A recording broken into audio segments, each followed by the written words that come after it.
All right. Good morning. Thank you so much for joining us today. Um, I have started the recording, so I'm going to go ahead and get started. Okay. Um, so our agenda for today, we're going to go over just a couple announcements, and then I'll do an update on our most recent COVID data. We'll talk about a new procedure for vaccine clinics and some updates to our sanitary measure, and then some Q&A time. So we continue to have test kits for folks that need them.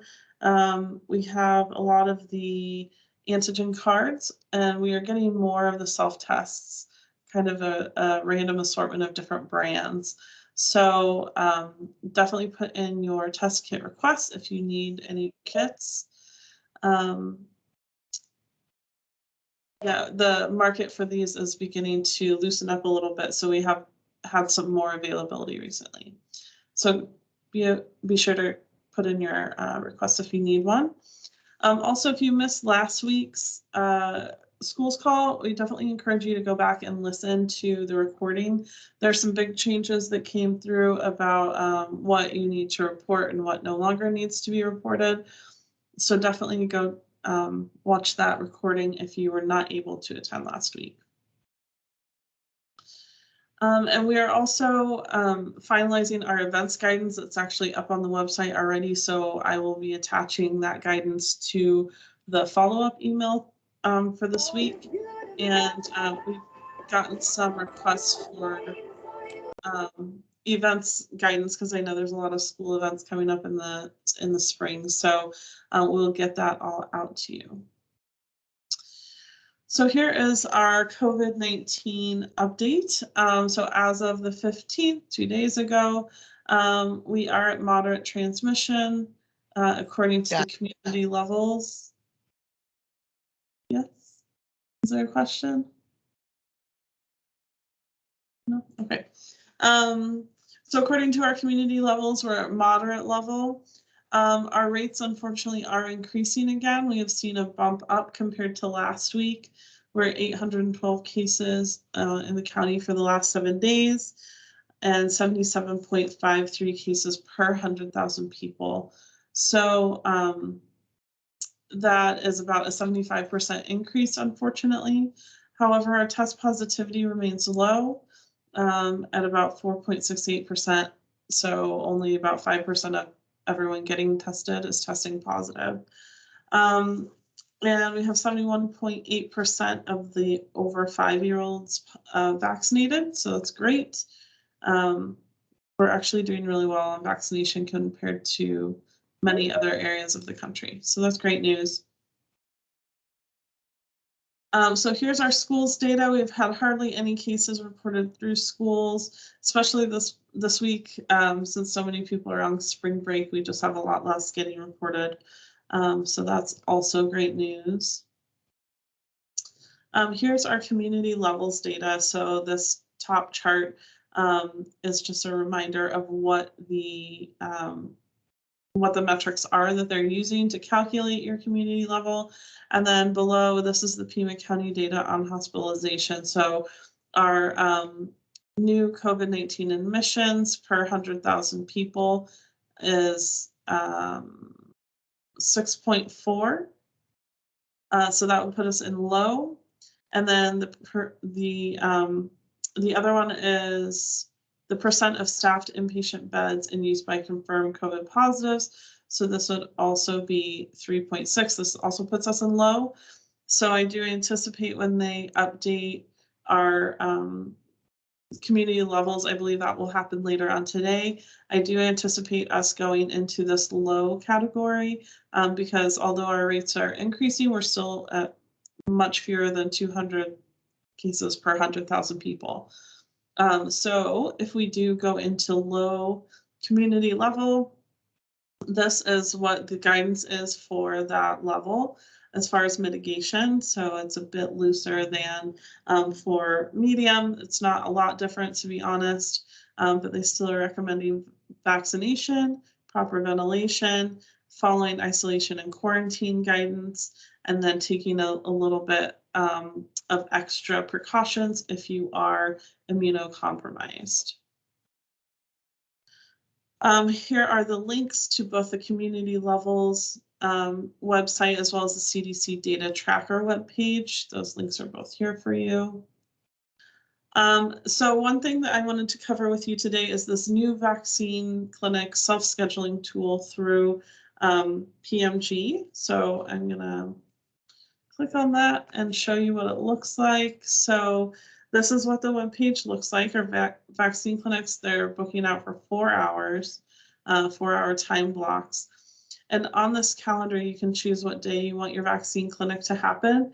It is blacked out for the next 2 weeks. So you can't book a vaccine clinic within the next 2 weeks on this webpage. So if you want a vaccine clinic, you can pick what day, and then it will give you some time block options. Ask for your contact information, and then the same questions that were on the interest form as far as who you want to expect there, what area of the building it will be held in, if it's ADA accessible, etc., and then you book it. So once this is booked, you will receive a confirmation email, and once there's a clinic booked for a specific time frame, then that option will disappear. You won't have the option to book another clinic at that same time. So once this is booked, you will receive a confirmation email from PMG, and then in that confirmation email, it will also have a link to the minor consent form. So you have the consent forms and you can start working on getting kids consented, or at least getting those consent forms distributed to your families.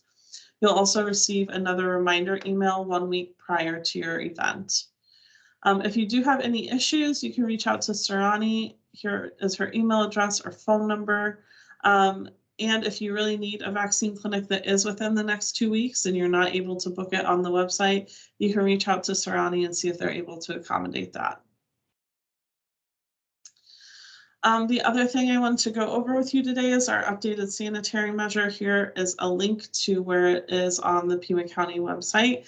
This also went out via email a couple days ago, so hopefully you've gotten a chance to review it. So the biggest change is that you no longer have to report the close contacts to us, as we discussed last week. So the language about reporting those contacts has just been removed. So it's not super obvious when you're reading the new version, because the language hasn't really been changed, it's just been removed altogether. The things that still remain the same is that you must report positive cases to us. You must follow the isolation requirements as well as the quarantine guidance, and that masking is still required throughout isolation and quarantine. So for some schools that have had masking requirements in place, universal masking, this is one change just to think about, because previously it didn't matter if someone was quarantining or isolating or whatever they were doing, because everybody was masking.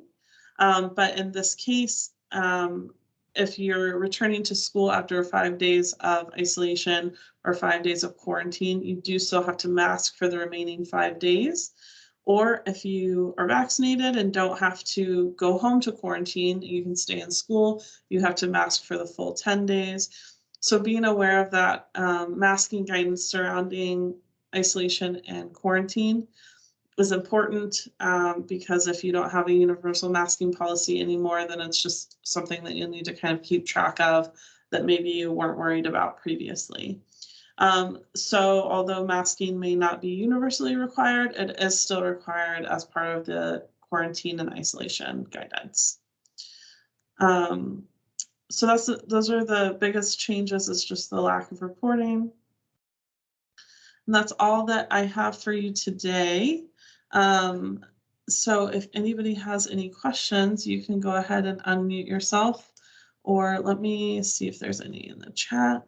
How do we update our CLIA waiver? So Madison is asking, how do we update our CLIA waiver for the other brands of rapid tests if ours only has Binax listed? So you can reach out to Erica Spence. Her email is in the chat, but Erica has already spoken with the state about this, about what to do, and the state is aware, and they are going to be updating the CLIA waivers to accommodate the different kinds of tests. So I don't think that that's something that you need to worry about. However, if you do have specific questions about it, you're always welcome to reach out to Erica Spence, and she will be able to help you.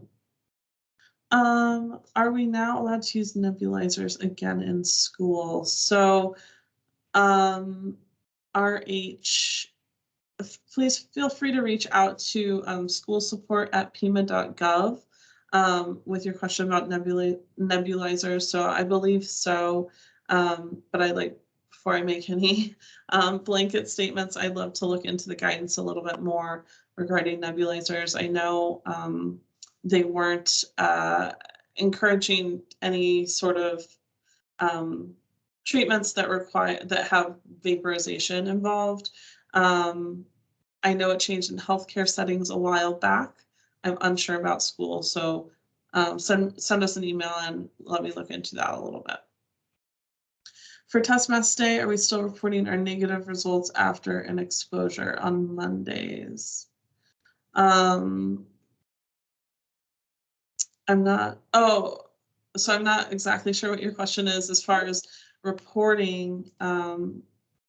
So you don't need to report the close contacts anymore. So people who are close contacts that that are participating in test masks day, they can participate in everything, but their information doesn't have to be reported to us anymore, which is the Monday reporting. So I'm not sure if that answers your question, but yeah, so on Mondays, how we have to send in basically like what we did for test mask day. So if a kid was exposed in a class and we have to write in, like we tested Joe and it was negative on day 1, 3, and 5. Do we have to report those anymore, or are we only doing the positive cases to that as well? So just the positive cases for that as well. Okay, thank you. Yep. Perfect.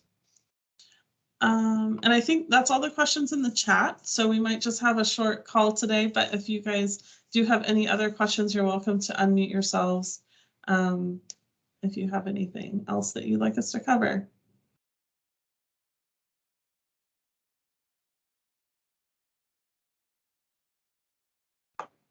All right. Well, not hearing anything, we can go ahead and wrap up early. Next week, we will have a couple speakers from other areas of the health department that are going to come and share some information for you that is not related to COVID. So it's very exciting for us. So come back and join us again next week. Unless you're on spring break, then enjoy your time off. But always reach out to school support at pima.gov if you have any questions for us, and we will be in touch soon. Thank you guys so much. Have a great rest of your day.